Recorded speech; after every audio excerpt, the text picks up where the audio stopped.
I want to say thank you to everyone from the last video for trying to help out and get YouTube to backtrack and notice the hacking case. My friend was truly moved to see all the support from everyone here, and I'm sure she'll never forget it.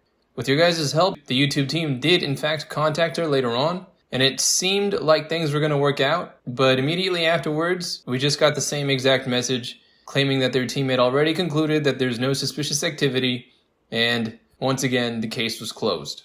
It's crazy how even us just doing a little private research, cooperating with fellow victims in the local police department, have found out more about this guy's full name, country, state, city address, and almost all of his social media aliases online. Yet the official YouTube security team, who has confirmed his location and his existence, and still somehow conclude that nothing about the channel suddenly being deleted, all passwords changed, parental controls set from Istanbul, Turkey, does not constitute as suspicious behavior, and try and get rid of the case.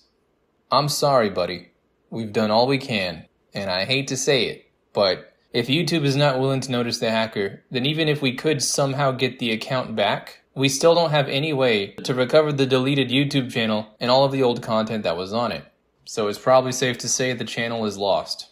My condolences. The game dev community has suffered a truly catastrophic loss today, and I wish you the best of luck rebuilding what you can with your remaining social media. For those watching right now, it's important to know that Sayuri's Twitter is completely under her control, but her Discord is still controlled by the hacker. We cannot recover the Discord without recovering the YouTube Gmail, so please be wary of any Discord activity from Sayuri. But in the meanwhile, I hope you stay strong, don't give up. Shit happens, and I know it's really hard, especially after shit like this, but you gotta keep moving forward. Keep your head up, don't give up, and don't let the hacker get the last laugh. Stay safe, everyone, and as always, I hope you have a fantastic day, and I'll see you around.